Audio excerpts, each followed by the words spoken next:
and the very memories that define you begin to fade like old photographs left in the sun.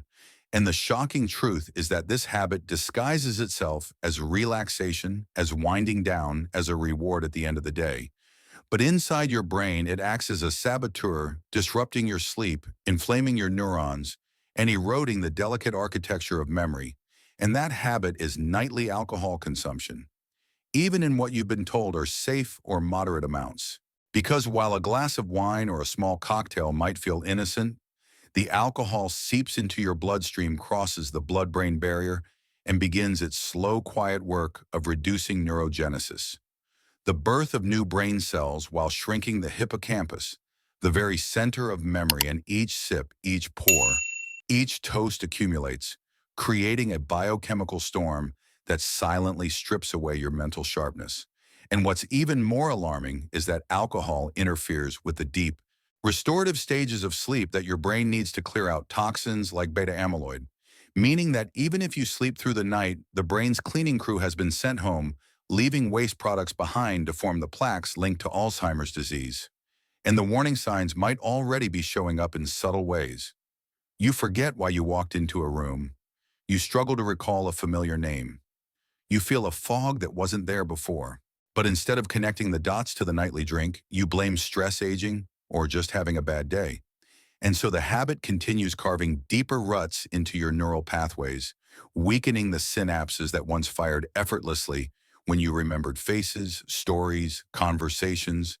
And as the weeks turn to months, the damage compounds because alcohol doesn't just harm memory directly, it also lowers your defenses against other brain enemies by weakening the blood-brain barrier, allowing more inflammation, toxins, and harmful molecules to seep into the brain's inner sanctum, quietly fueling a slow burn of neurological decline.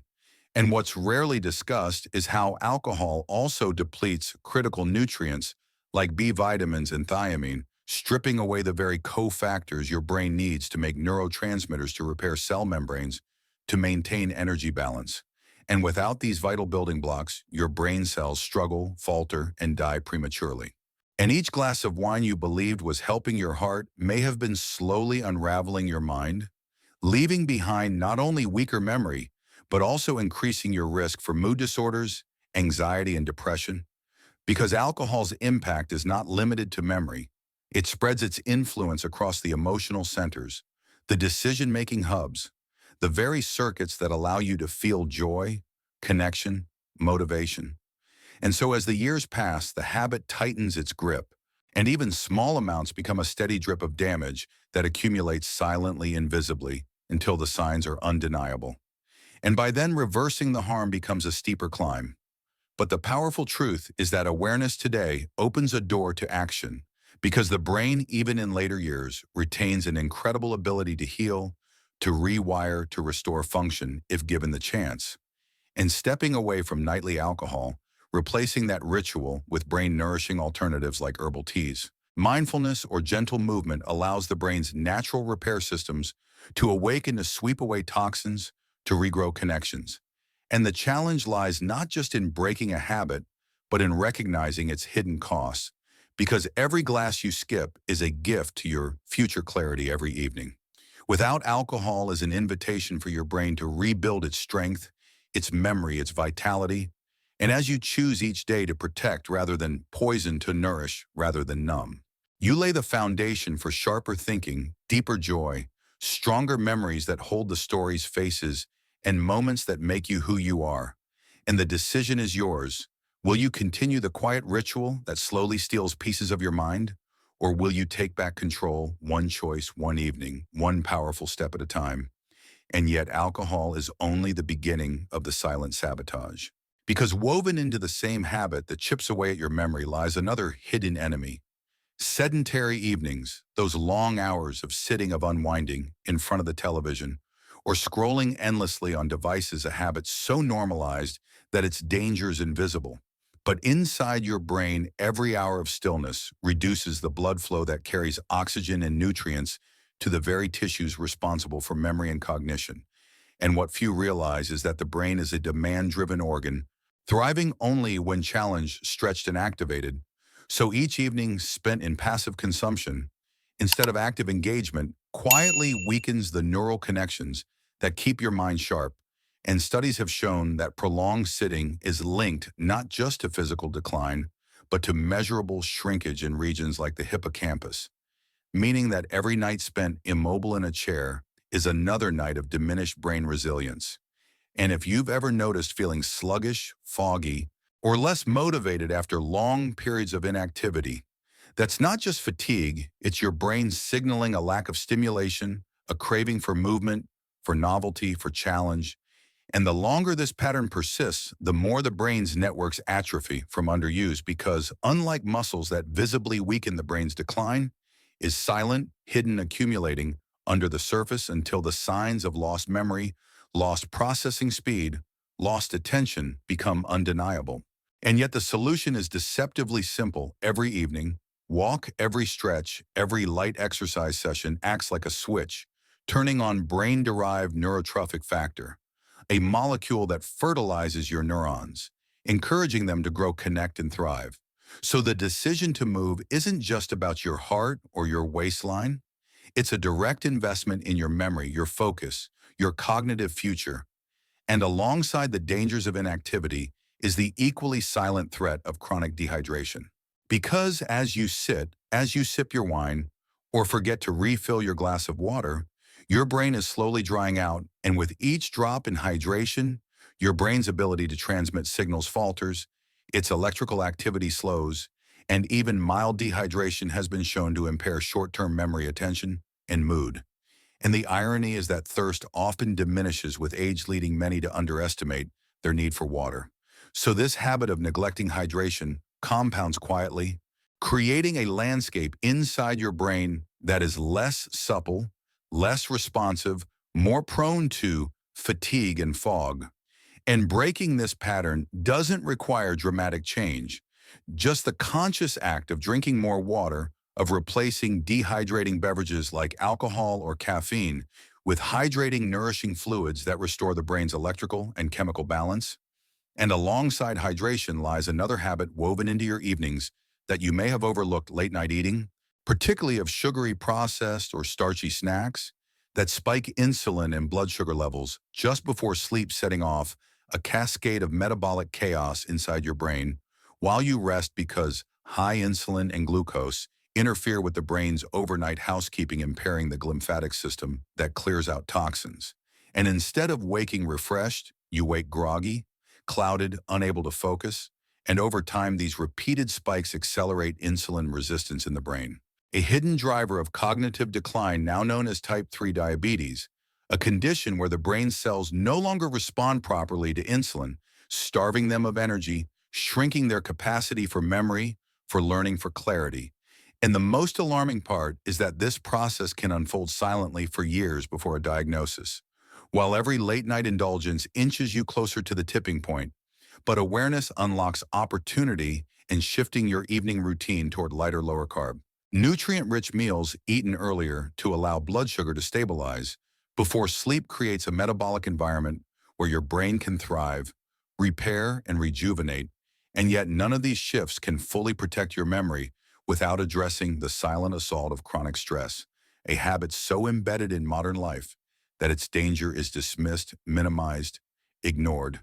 And yet inside your brain, every unresolved worry, every lingering frustration, every unchecked anxiety bathes your neurons in cortisol, the stress hormone that in small doses sharpens survival, but in chronic overproduction damages the hippocampus, weakens synaptic connections, and accelerates brain aging.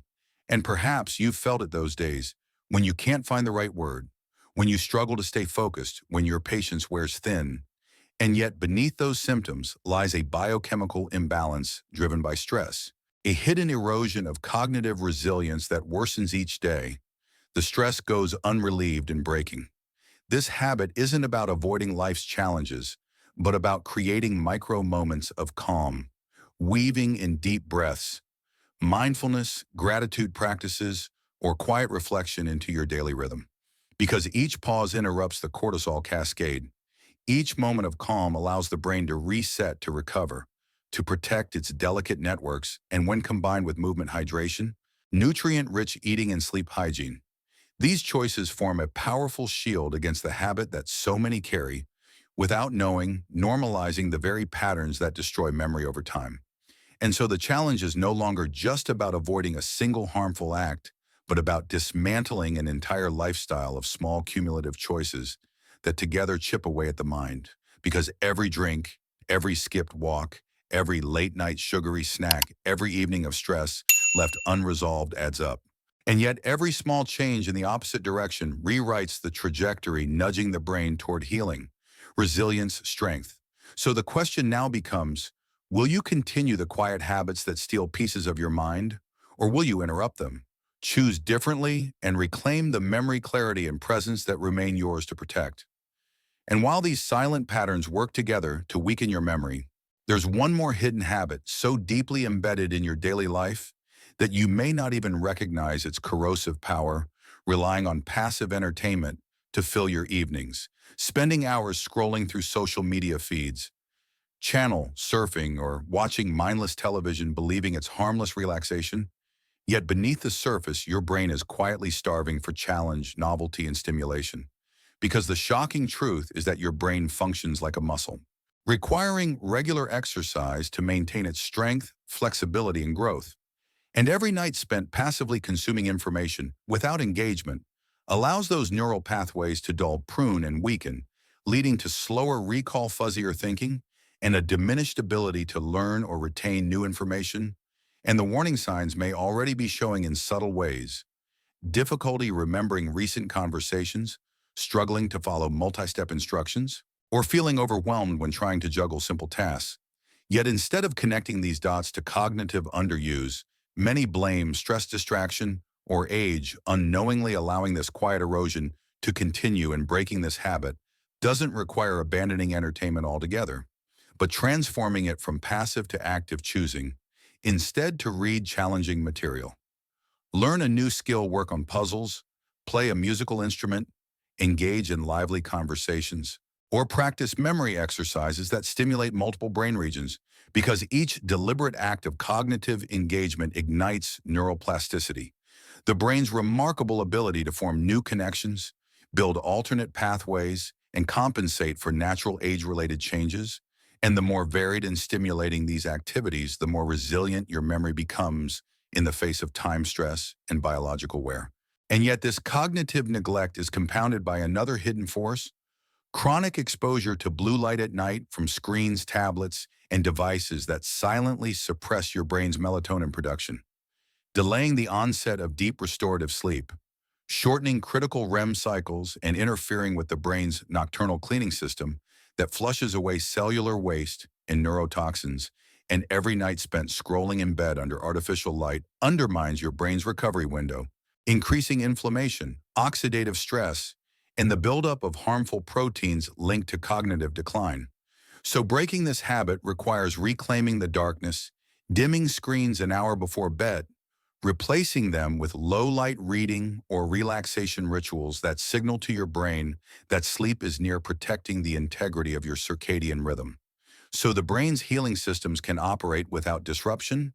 And when paired with physical movement, proper hydration, nutrient-dense foods, and stress reduction, this simple shift magnifies your brain's resilience, compounding the protective effects of each positive choice. And yet even the most disciplined routine can be quietly sabotaged by another overlooked habit: social withdrawal, the gradual shrinking of your social world as you age, opting out of gatherings, reducing conversations, avoiding new interactions because they feel tiring, intimidating, or unnecessary.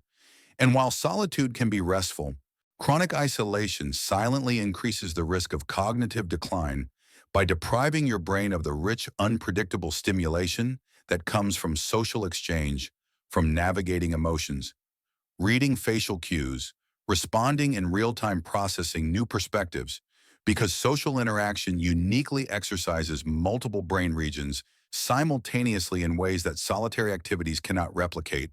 And the hidden danger is that isolation often creeps in, gradually unnoticed, until the brain's networks for empathy, memory, language, and executive function grow weaker from disuse, accelerating a downward spiral of disengagement and cognitive fading. And reversing this pattern requires the conscious, sometimes uncomfortable decision to reconnect, to reach out, to seek community, to volunteer, to join groups, to prioritize conversations, even when it feels easier to stay home, because every meaningful interaction acts as a spark that lights up neural pathways, reinforcing the brain's social circuitry and protecting memory far beyond what solitary puzzles or apps can achieve. And alongside the quiet danger of isolation is another invisible habit rooted in diet chronic underconsumption of critical brain nutrients. Not from overt malnutrition, but from years of subtle deficiencies in key vitamins, minerals and fatty acids required for neurotransmitter synthesis, myelin repair, and mitochondrial energy production. Because the modern diet, even when appearing healthy, often lacks sufficient choline magnesium, vitamin D, B vitamins, and omega-3 fatty acids, creating a nutrient debt that accumulates slowly, silently impairing brain function until signs emerge as forgetfulness, brain fog, or mood swings, and correcting this hidden deficit requires intentional replenishment through whole foods rich in these nutrients: eggs, leafy greens, fatty fish, nuts, seeds, legumes, or when needed, high-quality supplementation under professional guidance, because no amount of brain games or sleep hygiene can fully compensate for a brain starved of its biochemical building blocks. And the most alarming part is that many over 60 continue habits that drain these reserves further, including excessive alcohol, ultra-processed foods, high-sugar diets, and long-term use of certain medications that interfere with nutrient absorption, compounding the quiet decline until the signs become unmistakable. But even then, the brain remains capable of remarkable repair. If the right support arrives in time, and woven into all these habits is perhaps the most insidious of all resignation. The belief that cognitive decline is inevitable, that forgetting names, losing focus, struggling for words is just part of aging. And while some slowing is natural, the shocking truth is that much of what is accepted as normal is preventable, reversible, or at least modifiable through daily choices, and holding on to this resignation becomes a habit in itself, a passive acceptance that undermines motivation to act, to challenge, to intervene. And breaking this habit of resignation requires not just education, but a shift in identity from passive observer of aging to active participant in brain health, embracing the knowledge that the brain remains plastic, responsive, adaptive into the seventh, eighth, ninth decades of life if nourished, challenged, and protected. And so the question grows louder. Which habits will you feed? Which will you release?